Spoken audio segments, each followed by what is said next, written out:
ตัวใหญ่เติบเลยได้กระปุกปีกยาวเลย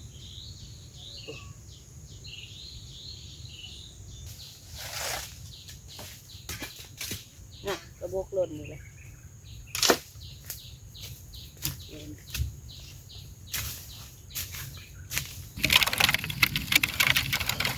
มันเต้นอยู่ข้างคลองโดยกาสบายดีและสวัสดีเด้อพ่อแม่พี่น้องวัดสุโขสุคนบรรยากาศตอนเช้าๆพี่น้องพอดีว่าสิมาส่องเบิ่งจิโร่พี่น้องอยู่โคมกระบกใกล้ๆเฮือนนี่แหละทางออกมาแต่นะทางลัดไปเฮือนบ่าวพามีนมาส่องเบิ่งว่าพวกว่าสิมีหรือบ่เนาะพี่น้องคือว่าแล้วมื้อนี้พากันนัดกันว่าสิไปตัดไม้มื้อนี้พี่น้องบ่าวพามีชวนไปตัดไม้ชาวตูบไม่เท่าค่ำพี่น้องก็ไปนำกันหลายคนอยู่ก็เลยว่ามาขุดจิโร่ก่อนตอนเช้าตอนหมู่บ่ทันมานี่พี่น้องมาขุดจิโร่แต่เช้าได้10 20 ตัวก็เอาไว้พอได้ป่นได้แจ่วยำแรงพี่น้องเพราะว่าเขาไปเฮ็ดเวียกทางอื่นแล้วมันก็มาหาแนวกินไว้นำพี่น้องโดยเป็นจังใดก็ไปเบิ่งไปซุ่มนกันเด้อพี่น้องเด้อจังใดก็พาเป็นกำลังใจให้สาวเล็มน้อยเด้อพี่น้องเด้อไปขุดจิโร่ก่อนพี่น้องบัดนี้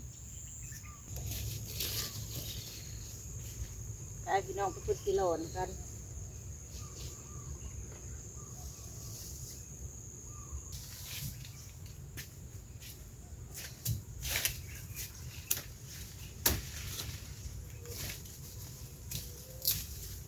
เป็นจิโร่ละควยหนึ่ง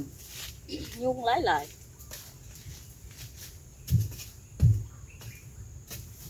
6 กิโล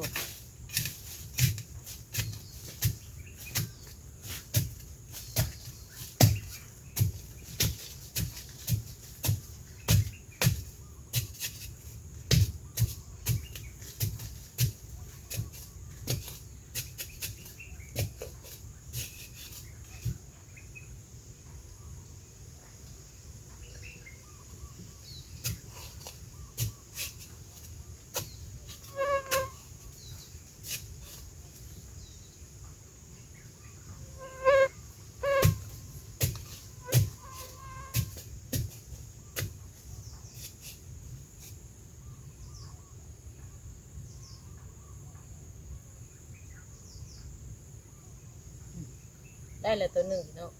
กำลังพุ่งปีกตัวใหญ่เติบเลยกำลังพุ่งปีกจิโร่นะพี่น้องเว้ยได้5 ตัว10 ตัวแล้วก็พอเจลเลยพี่น้องเจลเซียน ต้มน้ำปลาเด็กเจลใส่นี่ผมไม่เกินมันคุยไหม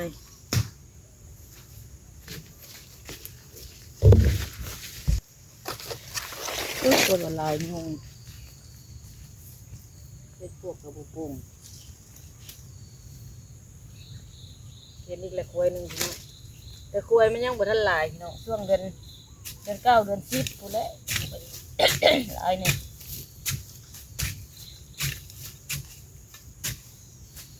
มาทั้งที่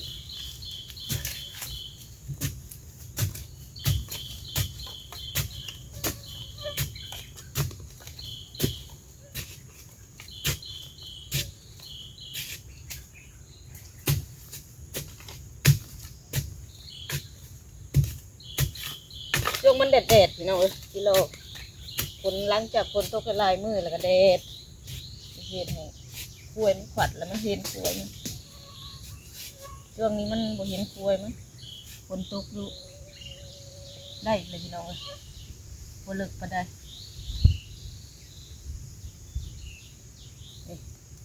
ตัวใหญ่เติบเลยได้กระปุกปีกยาวเลย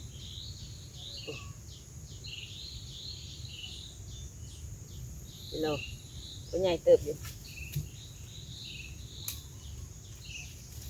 ซื้อของมาแล้วพี่น้องมัน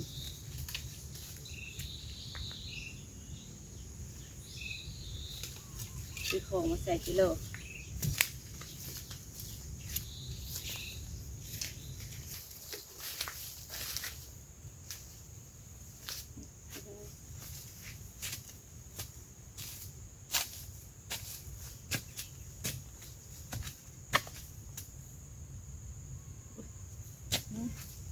แต่เศร้าน้อง เลยยุ่งหลาย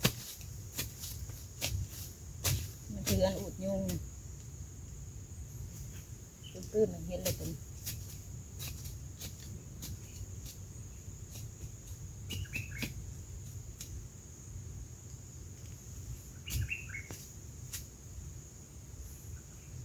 ได้อีกแล้วเนาะ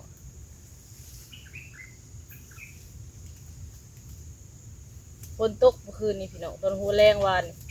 มันเริ่มบ่เห็นขวยมันขวยมันอันนั้นลงมันบ่เห็นปกติมันจะเห็นลายบ่เห็นขวย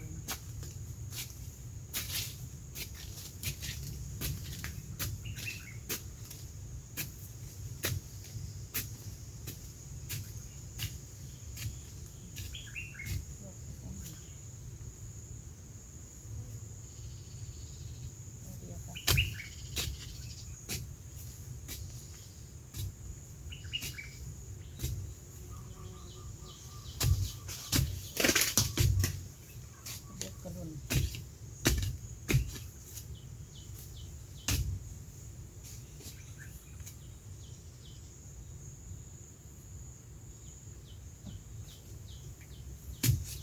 จักเม็ดจะบอกมันน้ำกระโดน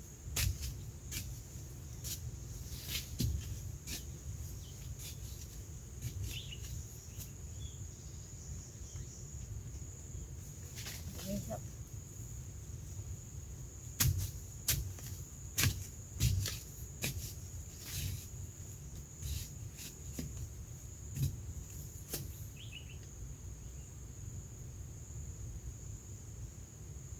นี่ก็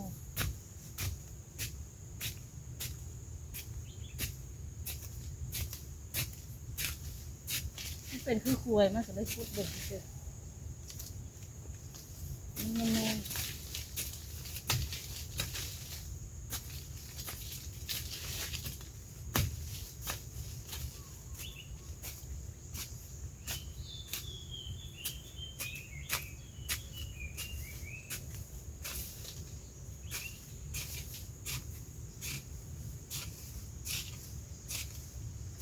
บ่เห็นครับ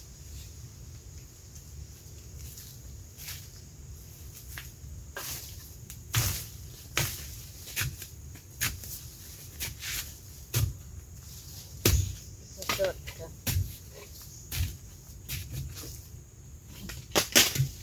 เอ้ยมันกระบกกระโดดจนจะโดนใส่หัวคอยเด้อ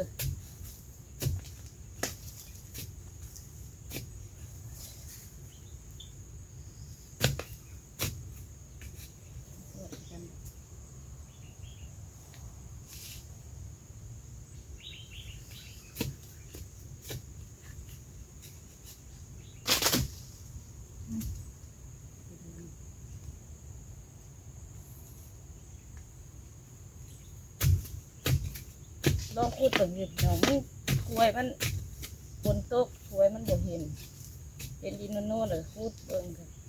จะเห็นหูนี่ตัวนึง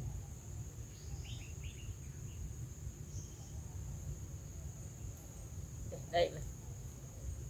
บ่เห็นขวยมันเห็นแต่ดินโน่นเลยเสียมสะเบิ่ง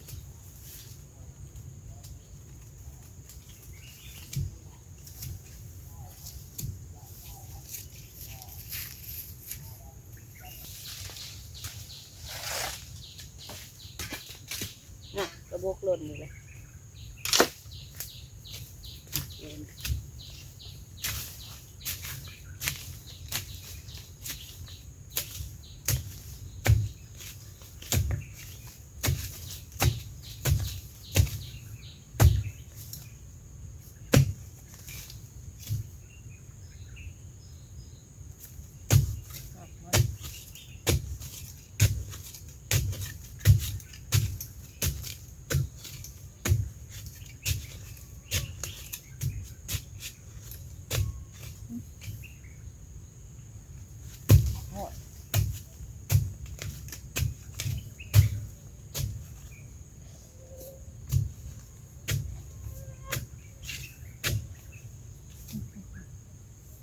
ได้เลยตัวนึงโอ้ย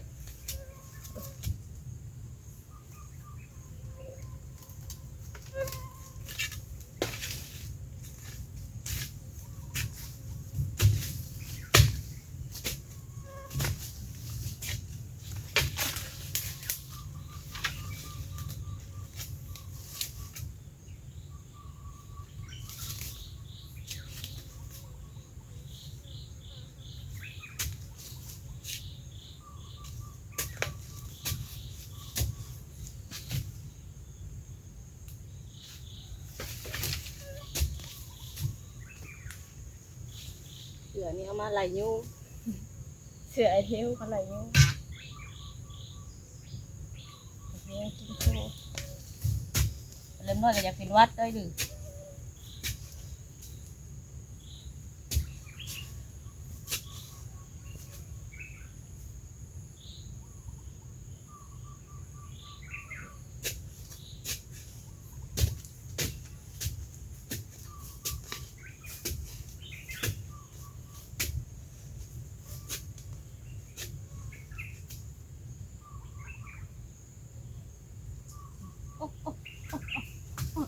เต้นไปครับ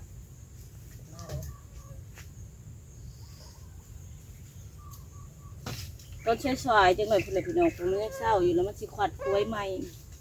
เพราะว่ามีฝนตกทำหวยมันขวัดขึ้นมาอีก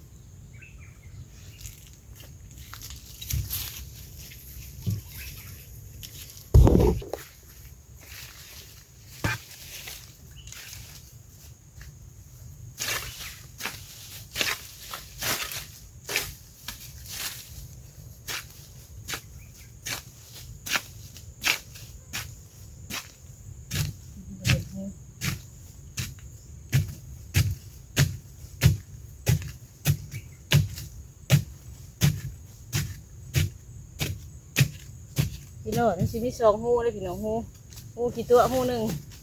หูแท้หูหนึ่งหูเปลวน่ะหูหนึ่ง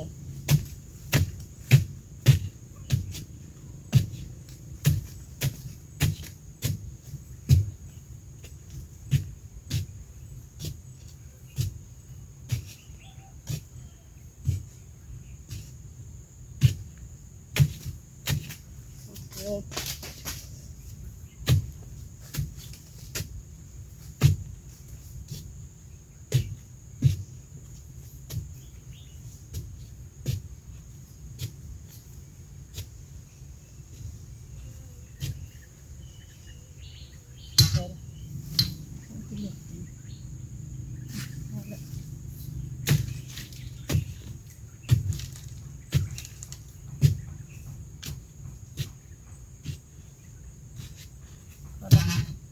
ได้อีกแล้วตัวหนึ่งเนาะจะยุ่งเหนือครบตัวใหญ่เติบกิโลสอง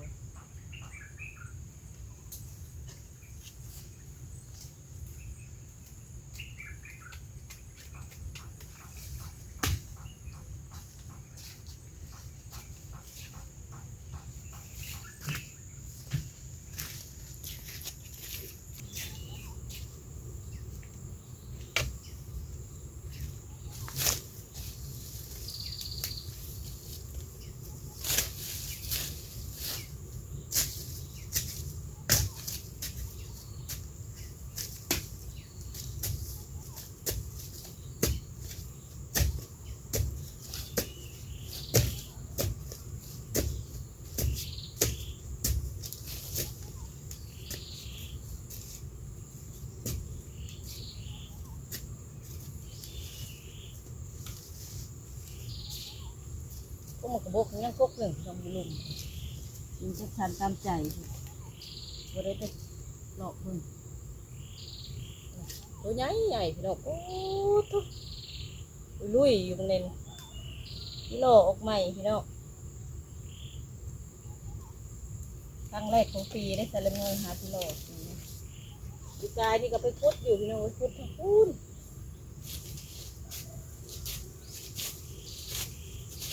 ไปกับเขาน้องไผ่ทั้ง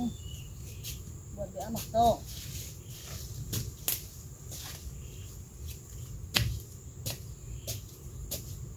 งมพุดเหมือนพี่น้องพุดลงไปแล้วก็เห็นหูมันเห็นใบไม้แสดงว่ามันได้กิโลฝนตกห้ามหวยนั่นไม่เห็นทุกคนเรียบเบา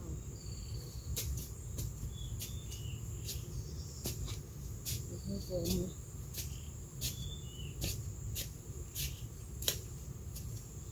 เป็นเรื่องกันหลายเราเก่งและไปเสียบเบ็ด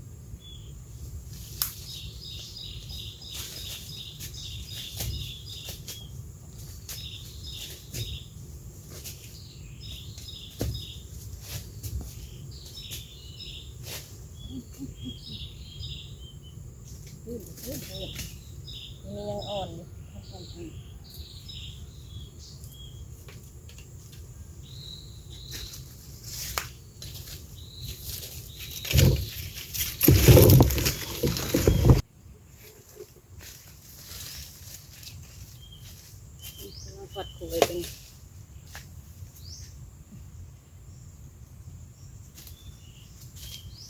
แดดกับไข่พี่น้องมื้อนี้อย่างนั้นแดดอยู่มันโอ้ลายโพดละคนมากไม่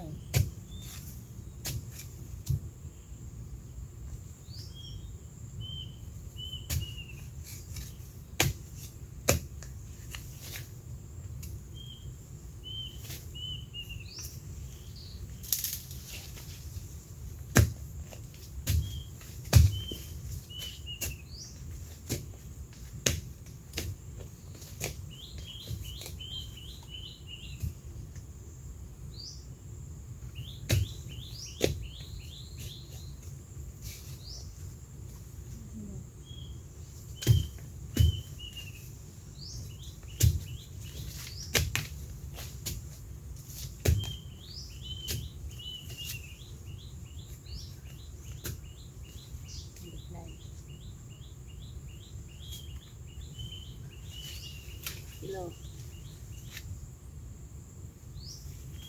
ตัว 10 ตัวต้มน้ำปลาแดกแก้วใส่น้ำพี่ก็พักกันแล้วได้พี่น้องใส่เล็กน้อยอันร้ายกับป่นได้ร้ายเขาก็ป่นแห้งเสร็จแล้วป่นบ่ใส่น้ำ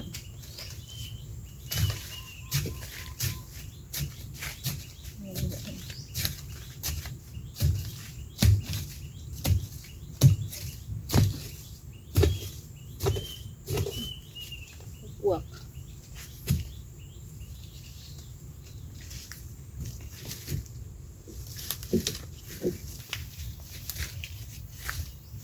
แสงแดดเริ่มออกเลยนักคุดอยู่บนเก่านี่แหละพี่น้องปลาสิเลาะลงไปเบิ่งกกบกกกนั่นไป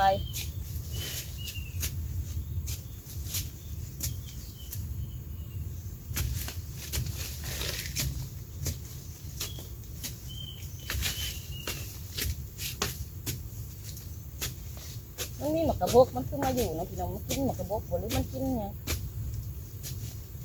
มันก็หมากกระบกเลยเสียลายมันอยาก1 กิโล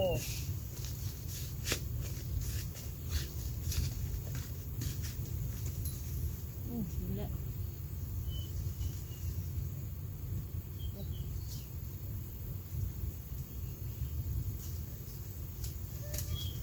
ถ้าส่องบนมือก่อนเฮ็ดปวกแถวนี้เห็นอยู่ดอก2-3 ดอก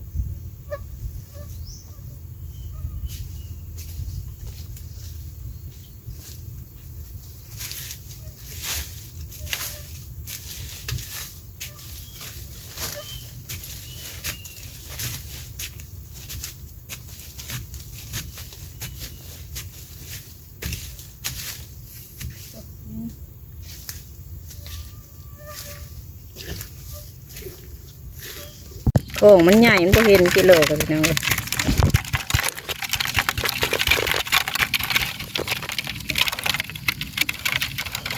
มันเต้นอยู่ข้างโค้ง